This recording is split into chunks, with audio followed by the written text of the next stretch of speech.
তোমার রাগ আর জিদ আছে, তাহলে দেখে নাও কিভাবে তা দিয়ে তুমি নিজেকে বদলাতে পারো। রাগ আর জিদ যাদের বেশি হয় তারা জীবনে কখনো হেরে যেতে পারে না, যদি তারা এই শক্তিগুলোকে সঠিক পথে ব্যবহার করতে পারে। আচ্ছা, আপনি কি খুব রাগান্বিত? আপনি কি ছোট ছোট কথায় ক্ষেপে যান?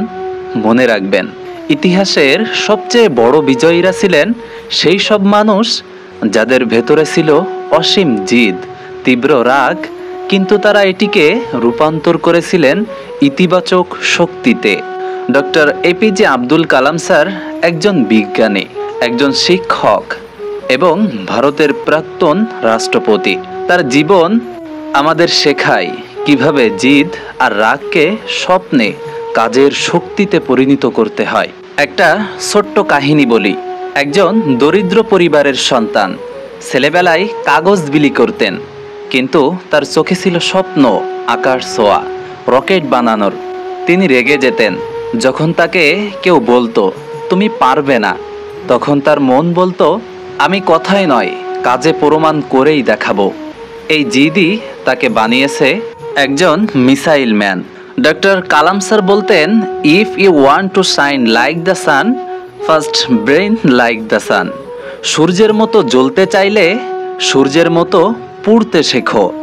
জীবনে কেউ যদি আপনাকে অপমান করে, অবহেলা করে, মনে রাখবেন সঠিক পথে জিদ ধরলে সেই অপমান একদিন আপনার সফলতার গৌরবে হারিয়ে যাবে।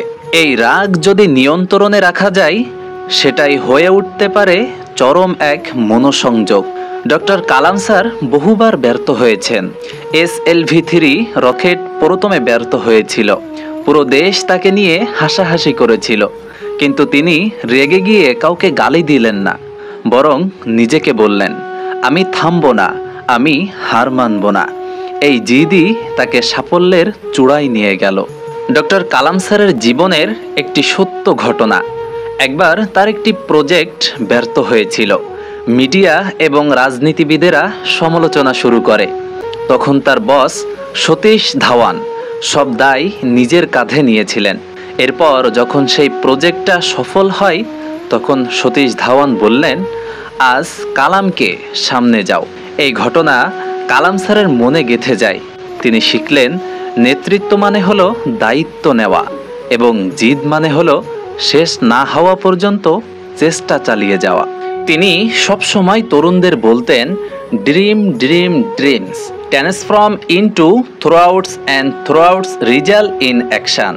আপনার রাগ, আপনার জিদ, এই দুটি যদি আপনি নিয়ন্ত্রণে রাখতে পারেন এবং স্বপ্নের দিকে চালিত করতে পারেন, তাহলে কেউ আপনাকে থামাতে পারবে না। রাগ যদি আপনি নিয়ন্ত্রণ না করতে পারেন, তবে সেটি ধ্বংস ডেকে আনতে পারে। রাগ করাটা খারাপ নয়, কিন্তু রাগের নিয়ন্ত্রণ হারানোটা খারাপ। জিদ করাটা খারাপ নয়, কিন্তু অন্ধ জিদ আপনাকে ভুল পথে নিয়ে যেতে পারে। ডক্টর কালাম স্যার জিদ করতেন, কিন্তু সেটা ছিল দেশকে এগিয়ে নিয়ে যাওয়ার জিদ, বিজ্ঞানকে মানুষের কল্যাণে ব্যবহারের জিদ। এই ভিডিওটা দেখে যারা মনে মনে ভাবছো আমার ভেতরেও রাগ আছে, জিদ আছে, মনে রেখো সেটা তোমার দুর্বলতা নয়, সেটা তোমার শক্তি, যদি তুমি তাকে কন্ট্রোল করতে শেখো। ডক্টর কালাম স্যারের মতো করে তুমি যদি প্রতিদিন নিজেকে গড়তে পারো, তাহলে সাফল্য তোমার কাছেই আসবে। তোমার রাগকে সাফল্যের জ্বালানিতে রূপ দাও, তোমার জিদকে স্বপ্নে পরিণত করো, কারণ তুমি পারবে যদি তুমি চাও। এখন অনলি 4টি পয়েন্ট বলবো, যেগুলো আপনার জীবনে প্রয়োগ করলে ধীরে ধীরে একজন সফল মানুষ হয়ে উঠতে পারবেন। পয়েন্টগুলো মনোযোগ সহকারে শোনো। নাম্বার 1, নিজের ওপরে বিশ্বাস রাখতে শেখো। ডক্টর কালাম স্যার বলতেন, তুমি যদি নিজেকে ছোট ভাবো, সারা জীবন তুমি ছোটই থেকে যাবে। তোমার জিদ যদি হয় নিজের ওপর বিশ্বাস গড়ে তোলার, তাহলে সেটাই হবে তোমার শক্তির উৎস। রাগ করো না নিজের দুর্বলতার ওপর, বরং নিজেকে বলো আমি পারবো, কারণ আমি হার মানতে শিখিনি। নাম্বার 2, প্রতিকূলতাকে শক্তিতে পরিণত করো। যারা তোমাকে অপমান করেছে, উপহাস করেছে, তাদের জবাব দাও, চিৎকার করে নয়, কাজ দিয়ে। ডক্টর কালামের অনেক সহকর্মী প্রথমে তার আইডিয়া নিয়ে সন্দেহ করতেন, কিন্তু তিনি কখনো ঝগড়া করেননি, তিনি প্রমাণ করেছেন কাজ দিয়ে। নাম্বার 3, জিদের সঠিক লক্ষ্য নির্ধারণ করো। জিদ করো প্রতিদিন একটা ভালো অভ্যাস গড়ার। জিদ করো নিজের স্বপ্নকে সফল করার। জিদ করো পিছিয়ে পড়া পরিবার বা সমাজকে কিছু ফিরিয়ে দেবার। তোমার জিদ যদি হয় দেশ গঠনের, মানবতার উন্নয়নের জন্য, তাহলে সেটি কখনোই নষ্ট হবে না। নাম্বার 4, ধৈর্যের শক্তি বুঝে নাও। রাগ নিয়ন্ত্রণে রাখা মানে ধৈর্য শেখা, আর জিদ মানে অটল থাকা। একবার রাগ এলে নিজেকে 10 সেকেন্ড সময় দাও, তুমি দেখবে তুমি শান্ত হতে শিখেছো। এটাই হবে তোমার বড় বিজয়। নিজের ওপর বিশ্বাস রাখো, এখনই শুরু করো, নিজের ভেতরের আগুনকে আলোয় রূপ দাও। হ্যাঁ, আজ এই পর্যন্তই। সকলকে ধন্যবাদ। আর হ্যাঁ, ভিডিওটা একটা লাইক দিয়ে কমেন্টে তোমার মূল্যবান মন্তব্য পেশ করো।